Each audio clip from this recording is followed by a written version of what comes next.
Women Taking the Lead, episode 181. Definitely don't think too much. I think the reason why I'm so good at doing 5 things instead of doing 2 things is because if I only do 2 things, I tend to overthink those things. So really just like trusting your gut and just like doing what you need to do. That's what I would recommend.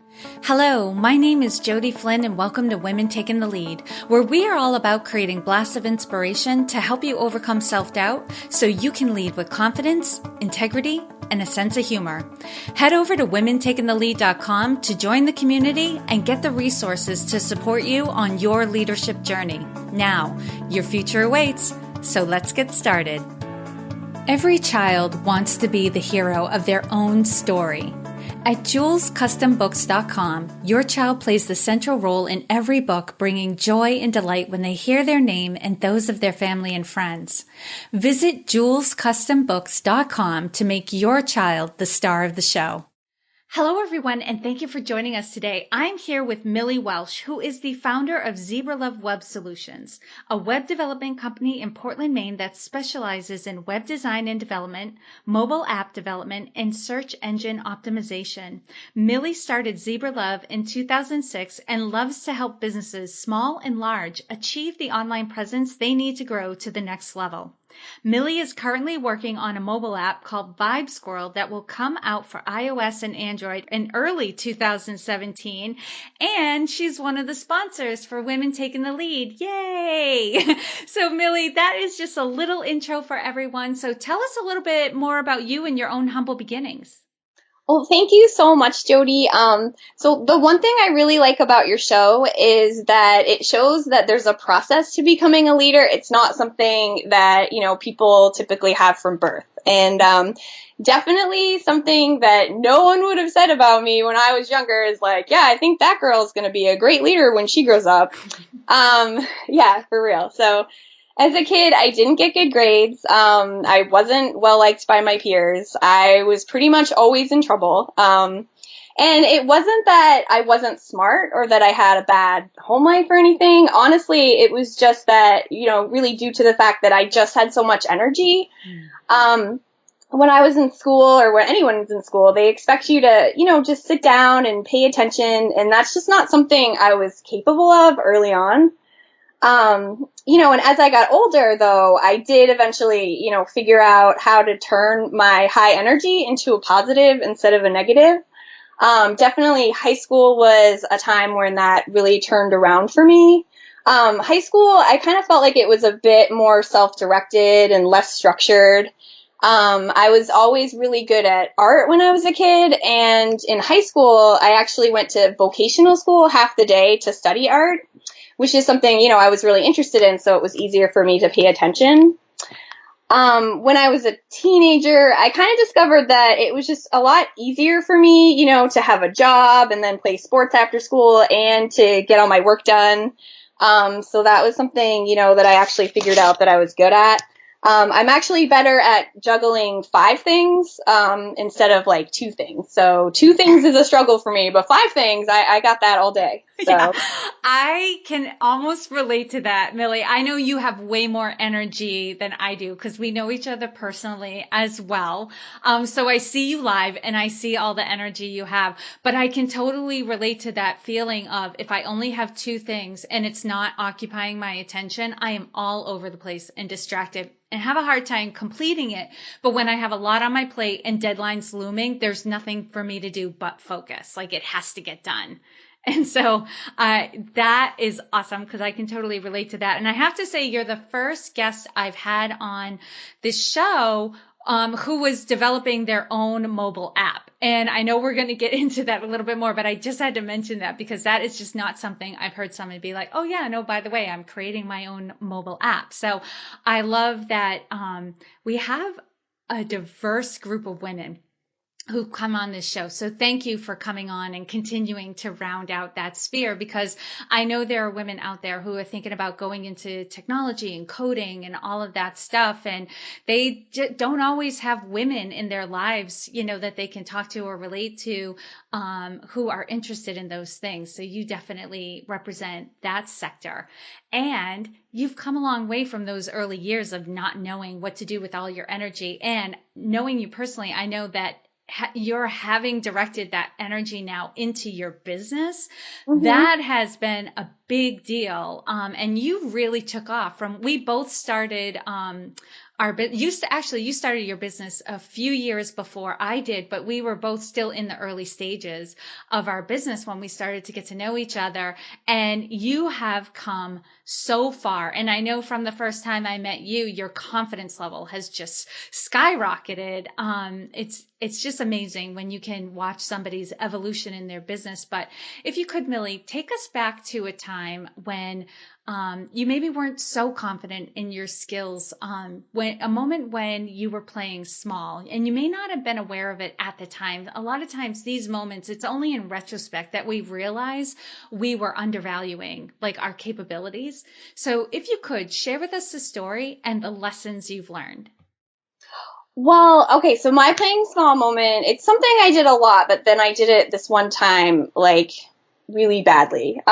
So I got a really big project, and I was working with a graphic designer, but I did all of the programming by myself. And this was a project that had a lot of moving parts. There was a lot of data that had to go back and forth between different servers. There was a mobile app. There was all these things to it, and I just didn't ask for help. I mean, the project came out fine, and, I got it done, but it was just one of those things where, I suffered a lot during that time, because I didn't ask for help and because I didn't hire anybody else to work on it. And I did that for a couple different reasons. And, I'm a self-taught programmer. So I did go to school, for art, like I said. And so it's not like I, had, come from a computer science degree. I have an art background. And so, one day, I actually was working at Portland Pottery, for a while. And one day I was just like, oh, I'm just going to start my own business doing web development, which was,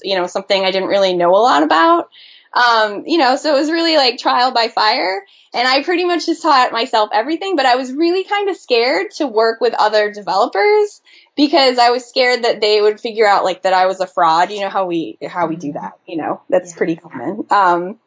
But, so there was that. And so I had this enormous project, and I got 3 hours of sleep every night, and I had kids at the time too. So thank God my husband was really supportive because he really got me through that time. But and I figured out after, I learned a whole lot from the project. It wasn't as though, I didn't complete it and I didn't do a good job, but I definitely suffered in a way that I didn't need to. And so that's something that I knew I needed to work on moving forward. Yeah. I love that story, Millie, because I know a lot of women in this community, and I know I'm subject to this myself, is that a lot of times we think that we can just do it on our own. And there shouldn't be a reason why we can't do it on our own. And when we struggle doing it on our own, we make it mean something bad about us, that we're not good enough or we're just not capable.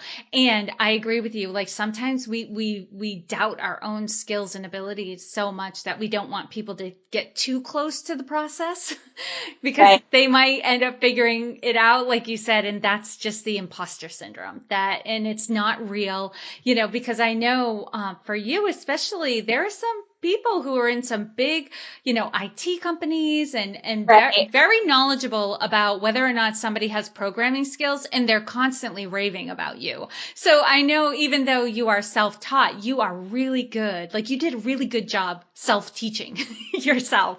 You're welcome.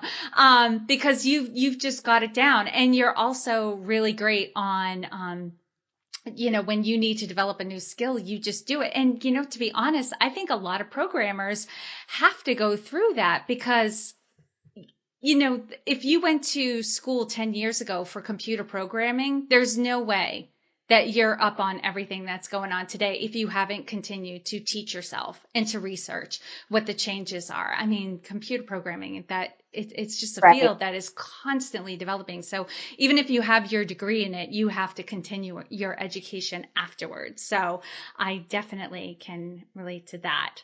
And now, Millie, if you could share with us a time in your journey when you had a wake-up call.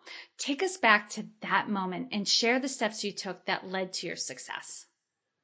Well, it actually was a pretty recent thing, and it happened, a few things happened really last year. I met a couple people. One of them she was a programmer, but she had gone to school, but she was mostly a front end web developer, and that's more like web design, CSS, HTML. And what she really wanted to be was more of a back end web developer. And she was a friend of a friend, and I had met her, and she was really underemployed. She, wasn't making a lot of money, and she was just, working for a company where she got to do some website stuff, but not as much as she wanted. And I sort of, I realized that I was in a position to help her. And for no other reason, just to help her, I decided to take her under, my wing and, just kind of show her some stuff. And then, I also met a copywriter last year, and, I was going to be making her a website, and then she calls me, I hadn't really heard from her, and then she calls me a couple months later, and she's like, I think I'm going to have to scrap the web development project because, I think I'm actually just going to go get a job. And I started to talk to her, and I realized that she really didn't want to do that. And in addition to like the programming, I do a lot of search engine optimization. So I was like, well, I always need to hire people, for blog posts and for doing some copywriting for websites. Like, why don't you come and meet my team, and maybe, we can work together on some projects. And, in both of those instances, I just wanted to help them. But what ended up happening was I was able to grow my business to the next level by helping them. And I think the big thing is like, and I think this is sort of like the one leadership thing that, everybody should know. If you want other people to help you, you really need to care about what they're doing and what their goals are, because if you help them, then, a lot of help is going to come to you naturally. You know what, Millie? I love that story because a few years ago when we were talking about like the possibility of you expanding your team and hiring, you were very hesitant because you had tried out a couple of people, but your relationship with them was just you needed work done and you would pay them upon completion. And that's all the relationship was. And you found that, the people you had that type of relationship with, they weren't very reliable. And it made you nervous to continue those types of relationships. So it's so interesting now to hear this story a few years later where you realize the key is to actually find out what people need and see if you can help them. And those are the people you can trust. And they're so grateful to you for the opportunity that you can rely on them. Yeah, that's so true, Jody. Absolutely. Yeah. So coming from that place of being of service rather than just looking for, just a quick collaboration is the key. Cool. Well, Millie, this is a great segue because this kind of leans towards the leadership style that you're now developing, and it's really important for everyone to recognize that, there's no one way to lead. We're all going to bring our different interests and strengths to the table when we act as a leader. Of course, there are foundational things like you've really got to be a good listener. You got to be interested in building relationships, be interested in other people, like you said. But Millie, how would you describe your unique leadership style? Well, I definitely have a collaborative leadership style. I mean, for one, I don't have the structure involved in my brain, like to be more directive. Like, I do not like to tell people what to do because I don't like people telling me what to do. That's why I have my own business. But I work with a team, and some of them have their own businesses, and then some of them work directly for me. And we meet a lot. I mean, collaborative leadership takes a lot longer because you have to have a lot of meetings and you have to listen to everybody's ideas. But I do feel like in the end, you come up with better ideas, and it's just easier to figure out like what part of the puzzle those people are going to play, because, they have a stake in it, and you really get to know like who they are and what they want to do. Mm-hmm. Yeah. And in my head, I'm imagining that conversation goes a lot better, as opposed to saying, this is how I want you to do it, is saying, how do you plan on doing that? Just so we can tie all the pieces together. And then people feel like they're contributing and they're bringing something to the table, and you get more buy-in that way. Absolutely. I love it. So here's the question I've been dying to ask you. What is one thing that you're working on right now that you're really excited about and want to share with us? Well, I am crazy excited about the app that I'm working on, and it's called VibeSquirrel, which I know is kind of a silly name, but and it's basically the first project that ever where I'm doing this for myself. I'm not actually getting hired by somebody to do it. And basically it's just a random positive messaging app. There is just so much negativity, especially right now, because we're in an election year, and this is just normal, but I know it seems worse this year, and we're recording this like before the election, but I basically just, with all that negative stuff that's going on, I just want to build something where the only purpose is to just lift people up. And basically how it works is that randomly throughout the week, you will get positive messages through your phone's push notifications, and I call them vibes. And if you go into the app, it turns the vibe into a meme that you can later share on social media. You can also stash it, because of the whole squirrel thing. And then basically, which basically means you can save it for later on. So if you want to look at it later. It's going to be a completely free app. My hope is that someone somewhere just gets a vibe when they're at a really dark place, and it helps them see the situation differently.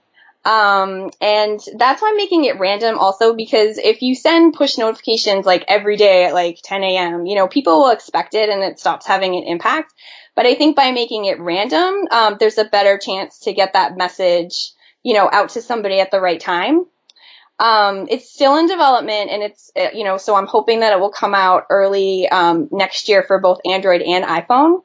And this is an app that I really want to be community supported. And if anyone listening wants to help out, and they can do so in a number of ways. So, if you go to vibesquirrel.com, you can actually submit vibes and images, to turn the vibes into memes. And these are all basically, there's a, editorial process. So you can't just like put whatever you want and actually have it get somewhere. And I also have a Kickstarter campaign going, and I'm definitely not paying myself to make the app, but I am trying to raise money to market it, because, to do any kind of advertising, that will require some money. And again, you can get the link for that by going to vibesquirrel.com.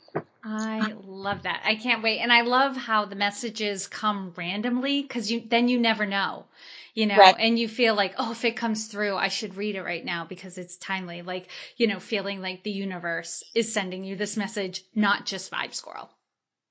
Right. It was brilliant. All right, Millie. And on the flip side of things, what is the biggest leadership or business challenge that you're faced with right now?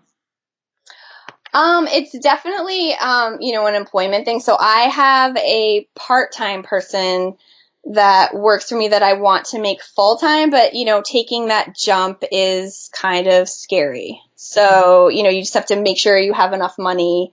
This is something that definitely comes up on your show a lot, for sure. Yeah. And getting all the pieces in place, because, there is, when I'm talking to my clients and they report that, we're kind of gauging like, what's the level of discomfort right now, because, you're taking on more work, but you don't have enough people to give it away to. And there's got to be a tipping point. There's got to be a point at which you just make the decision and move forward.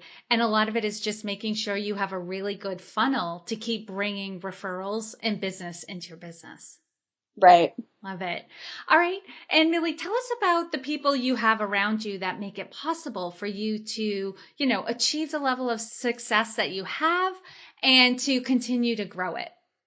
There are so many people. I mean, definitely my husband.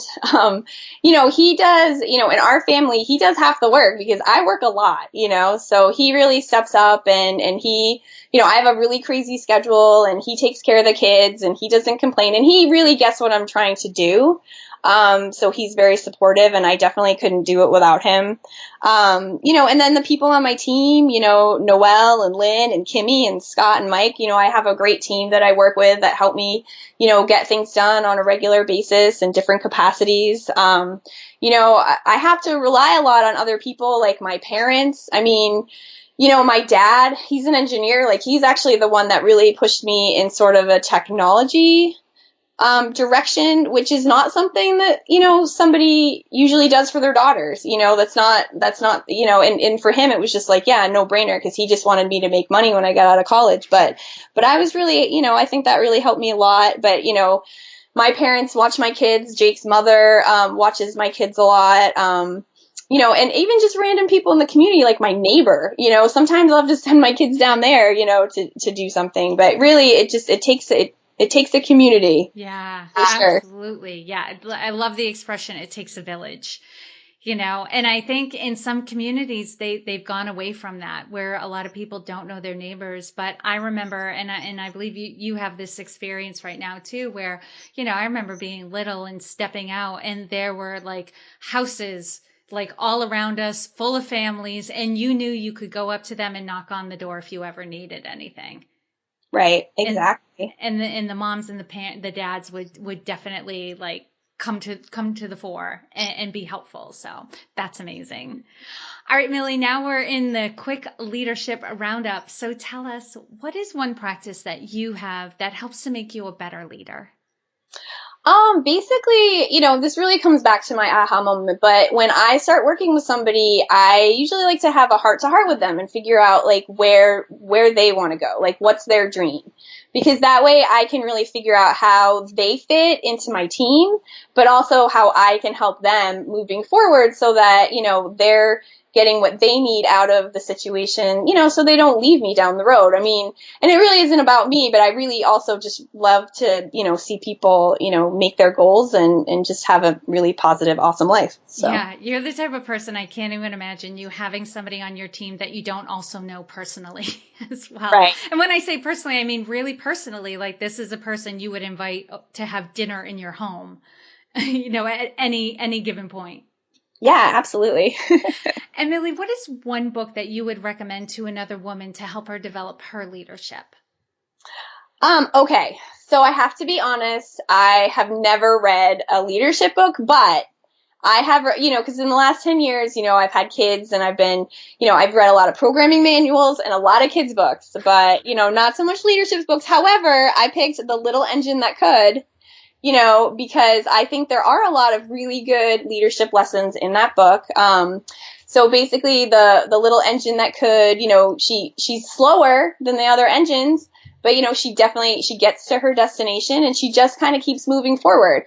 And the one thing I really like about that book too is, because like, especially in business, but even in like just developing your career, like people have this idea that they have to do it really fast.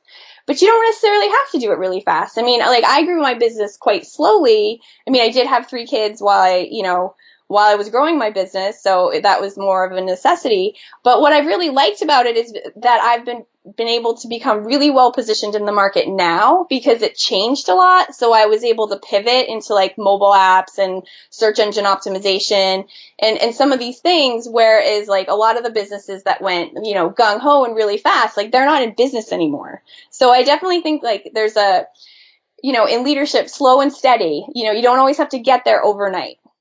Yeah, I love that you said that, because I find sometimes when I'm going too fast, I end up having to redo work anyway, so being mindful, being, very conscious of what I'm doing in my business actually saves me a lot of time. So I love that you gave that advice.